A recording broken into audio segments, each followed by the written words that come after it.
जब जब धरती पर अधर्म बढ़ा है, तब तब माता ने किसी न किसी रूप में अवतार लिया है। माता वैष्णो देवी वही शक्ति हैं जो महाकाली, महालक्ष्मी और महासरस्वती तीनों शक्तियों का एक स्वरूप है। जम्मू के त्रिकुटा पर्वत पर विराजमान यह पावन धाम करोड़ों श्रद्धालुओं की आस्था का केंद्र है। कहा जाता है कि त्रेता युग में माता ने धरती पर वैष्णवी कन्या के रूप में जन्म लिया। माता बचपन से ही तपस्विनी थी। उन्होंने त्रिकुटा पर्वत को अपनी साधना भूमि बनाया। इसी पर्वत पर उन्होंने वर्षों तक कठोर तप किया। उनकी तपस्या का उद्देश्य था धर्म की रक्षा और अधर्म का नाश। एक समय की बात है, भैरवनाथ नामक तांत्रिक को माता की दिव्य शक्ति का आभास हुआ। वह माता को पाने की लालसा में उनके पीछे पीछे चल पड़ा। माता को जब यह ज्ञात हुआ तो वे त्रिकुटा पर्वत की गुफाओं में प्रवेश करती चली गई। यही वे पवित्र गुफाएं हैं जहां आज भक्त दर्शन करते हैं। अंततः माता ने भैरवनाथ का वध किया। वध से पूर्व भैरवनाथ ने अपनी भूल स्वीकार की और क्षमा मांगी। माता ने उसे मोक्ष प्रदान किया और वरदान दिया कि मेरे दर्शन तब तक पूर्ण नहीं होंगे जब तक भक्त भैरव के दर्शन न करें। यही कारण है कि आज भी वैष्णो देवी यात्रा भैरव मंदिर के दर्शन के बिना अधूरी मानी जाती है। माता की पिंडियों का रहस्य।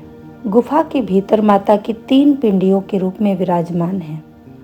महाकाली शक्ति और साहस, महालक्ष्मी धन और समृद्धि, महासरस्वती विद्या और विवेक। इन तीनों शक्तियों का एक साथ दर्शन करना अत्यंत दुर्लभ और पुण्यदायी माना जाता है। मनोकामना पूर्ति का उपाय। नवरात्रि या शुक्रवार को ओम ऐं ह्रीं क्लीं चामुंडाय विच्चे मंत्र का 108 बार जाप करें और माता से अपनी मनोकामना कहें। धन समृद्धि के लिए लाल कपड़े में थोड़े चावल और सिक्का बांधकर माता के चरणों में अर्पित करें। 7 दिन तक जय माता दी का 11 बार जप करें। रोग और कष्ट निवारण के लिए मंगलवार या शनिवार को हनुमान चालीसा के बाद माता वैष्णो देवी का ध्यान करें। माना जाता है कि माता शीघ्र कृपा करती है। नवरात्रि में कन्या पूजन करें, उन्हें यथाशक्ति दान दें। सच्चे मन से मांगी गई संतान की कामना और माता उपाय अवश्य पसंद पूर्ण आए करती हो हैं। तो मेरे वीडियो कहा को जाता लाइक है करें, जब मेरे माता चैनल को बुलाती हैं सब्सक्राइब करें तभी और यात्रा अधिक से संभव अधिक होती है। शेयर करें। अचानक यात्रा के योग बन जाना, मन में भक्ति जागना, ये सभी माता की कृपा के संकेत माने जाते हैं।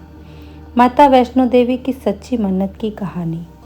यह बात है उत्तर प्रदेश के छोटे से गांव की। एक साधारण परिवार, पति पत्नी और एक बेटा। सब कुछ ठीक था, बस एक ही दुख था। सालों से संतान सुख नहीं मिल रहा था। डॉक्टर, दवाइयाँ, इलाज सब कुछ हो चुका था। उम्मीद धीरे धीरे टूटती जा रही थी।